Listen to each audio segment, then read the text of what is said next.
Hi and welcome to this video. Sa video na to, matututunan mo kung paano ka ba kikita sa Monspace at kung paano ba namin to ginagawa. Una, meron kami tinatawag na two types of income. Ito ay ang passive income at ang active income. Pag-usapan natin ang passive income.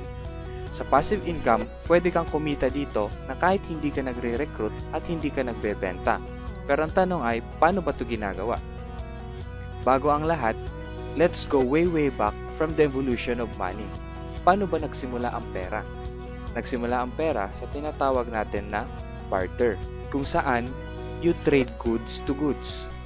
Before, pwede ka makapag-trade ng kambing sa palay. After ng barter, dito na sumunod ang pagtitrade ng mga gold. And after ng gold, dito na pumasok yung tinatawag natin na fiat currency, or yung makikita mo sa mga iba't ibang lugar kagaya na lang ng Philippine money, dollar, at kung ano-ano pa. After ng fiat currency, dito na nauso ang tinatawag natin na credit cards, which is kahit wala kang dalang pera, dala mo lang ang card mo, pwede ka na makapag-transact sa iba't ibang merchant. Ngayon naman, nandito na tayo sa tinatawag na digital age. Dito na din nagsilabasan ang mga tinatawag na digital currencies. For now, napakarami na ng mga accepted digital currencies at kasama na dito ang digital currency ng Monspace na tinatawag na MS Coin. Ngayon, gawin nating example ang Bitcoin. Ang Bitcoin ay ang pinakaunang digital currency that was accepted by the world at ng iba't ibang bangko worldwide. And as of 2016, meron na itong 100 million users and still counting.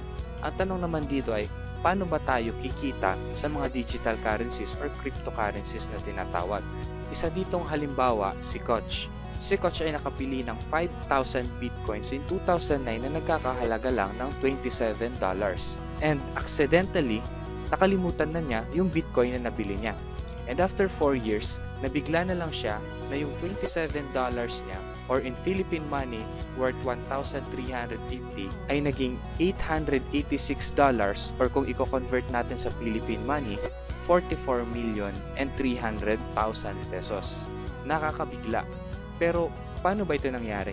Ang digital currency ay pwede natin itong maikumpara sa isang sakong bigas or sa iba't ibang bagay. Kapag tumataas ang demand ng isang bagay, tumataas din ang value nito. And as of May 7, 2017, ito na po ang conversion rate ng Bitcoin dito sa Pilipinas, courtesy of Coins.ph. Coins.ph po ay isang company na pwede ka makipag-exchange from Bitcoin to peso. Ngayon, ibalik naman natin to sa Monspace. To be part of Monspace business, all you need to have is 7,600 initial investment. Ngayon, ano naman ba ang makukuha mo sa 7,600 pesos? First is magkakaroon ka ng trading platform o tinatawag namin na replicated website. Kapag magpapagawa ka ng isang website, minsan ay nagkakalaga na ito ng 10,000 pesos sa design pa lang. Hindi pa doon kasama yung iyong domain name, pati na rin ang hosting. So sa tingin mo, nabawi mo na ba yung 7,600 na na-invest mo? If not, meron pa itong kasamang 500 product points or nagkakalaga ng $100. Kung i-convert sa Philippine money, this is worth 5,000 pesos. Next is magkakaroon ka ng digital currency wallet. Dito papasok ang lahat ng transaction mo gamit ang MS Coin. And if you are going to be part of Team Tycoons, magkakaroon ka ng mga advanced training kung paano mo ba gagawin yung business. Kasama na din doon yung mga marketing materials na exclusive lamang para sa team. Now let me explain further. Sa 7.6 again, kasama na dun yung 500 product points mo. Ang 500 product points na yon, within 30 days, ito ay magmamature or tinatawag namin na cooling period. At ito ay mako-convert into MS Coins, which is the digital currency of Monspace. Ngayon naman, paano ka ba kikita sa process na to? Papakita ko sa iyo ang formula. Again, you have 500 product points that will be converted into MS Coin in 30 days na nagkakalaga ng $100. Let's just say for example, ngayon na yung ika-30 days after mo mag-invest. At sabihin na natin na ang isang MS Coin ay nagkakahalaga lang ng $0.10. Yung $100 ay i-divide natin ito sa $0.10. So eventually, magkakaroon ka ng 1,000 MS Coin. Habang pinapanood mo ang video na to, currently, meron na kaming 15 million members and still counting. Monspace also created 30,000 millionaire in China in just 8 months. Now, tatanungin ulit kita, ano nga ba ulit ang mangyayari kapag tumataas ang demand ng isang bagay? The value or the price goes up. There are 15 million members worldwide ang gumagamit ng MS Coin. So, ikaw na mismo makakapagsabi kung tataas ba ang presyo ng MS Coin. So again, for example, nabili mo yung 1,000 MS Coin na nagkakahalaga lang ng $100.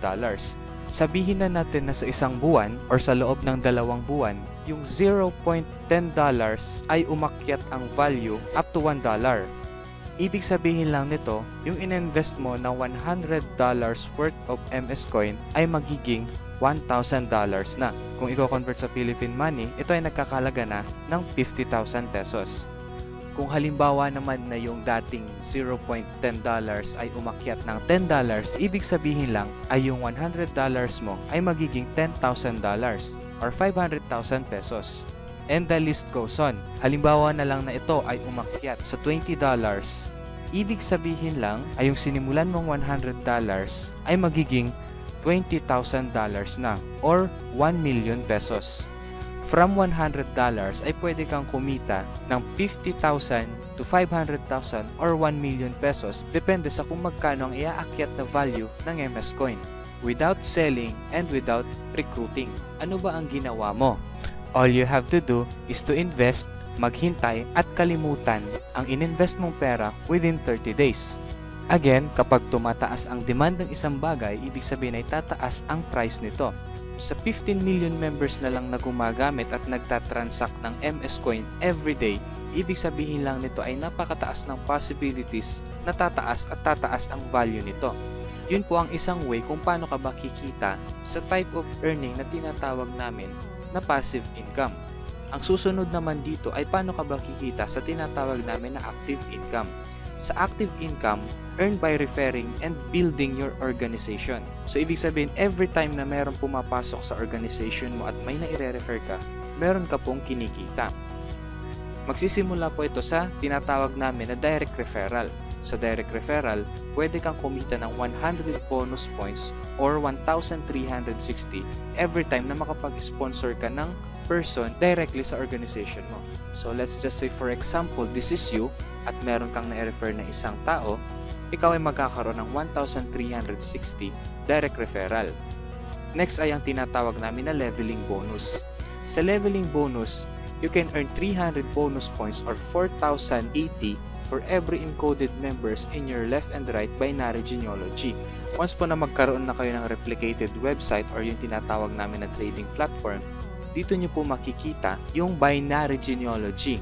Sa binary genealogy po, hahatiin po natin ito sa team na left and right. So bukod sa direct referral, meron ka pong kikitain every time po na nagpe-pair ang tao from left and right. So sabihin na natin na sa first level mo ay may pumasok na 2 tao at inilagay mo ito sa left team mo at sa right team mo. Ikaw po ay magkakaroon ng 300 bonus points or 4,080 pesos. Ganon din sa second level.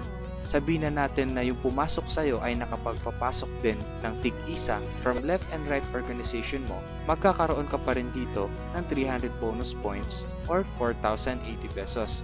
And the list goes on. Up to 5th level, meron kang kikitain na 300 bonus points or 4,080 pesos. Sumunod naman po dito ay ang tinatawag namin na pairing bonus. Sa pairing bonus naman, ito ay magsisimula sa 6th level mo downward sa iyong binary genealogy. You will get 50 bonus points every time na magkakaroon ng pair from your left and right organization or 680 pesos. So sabihin na natin na sa left mo ay meron pumasok na isang tao at sa right ay meron din pumasok na isang tao. From the 6th level, magkakaroon ka ng 50 bonus points every time na nagkakaroon ng pairing. So, pwede kang kumita dito ng 680 pesos.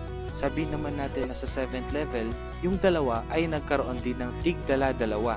50 bonus points times 2 is equals to 100 bonus points, which is equivalent to 1,360. Ganon din po sa 8th level. 50 bonus points times 4 is equals to 200 bonus points, which is equivalent to 2,720. And up to infinity na po yan. You can earn unlimited 680 kapag na-build mo na po ang iyong organization. And every day, meron po tayong 10 pairs na maximum. total of 500 bonus points or 6,800 pesos. Ngayon naman, baka iniisip mo kung paano mo ba gagawin ang business na to. Kung ikaw ay wala pang experience sa ganitong business at kung ikaw man ay hirap sa pagmamarket sa iyong current company or kung ikaw naman ay isang frustrated marketer, don't worry because you will be joining the fastest growing team in the Philippines, which is the Team Tycoons. Kapag pumasok ka sa Team Tycoons, magkakaroon ka ng iba't ibang trainings na exclusive lamang para sa team. Ituturo namin sa iyo ang mga best strategy na ginagamit namin dito kung paano ba kami kumikita at kung paano namin ginagawa yung business. Magkakaroon ka din ng mga ready-made marketing materials na pwede mong gamitin para makapagsimula ka na sa business mo. At bukod sa mga materials, magkakaroon ka rin ng high quality support from the Team Tycoons. Dito mo din makikita yung unique teamwork na hindi mo makikita sa ibang team.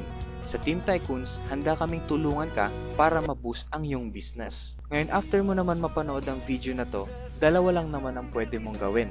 First ay wag mong i-grab ang opportunity na to. Kasi pagdating ng araw, manghihinayang ka dahil hindi lumago ang pera mo. Dahil wala ka naman talagang ininvest, hindi ka nag-take ng risk. Posibleng maubos ang savings mo at pag nawalan ka ng trabaho, maghahanap ka na naman ng panibagong opportunity.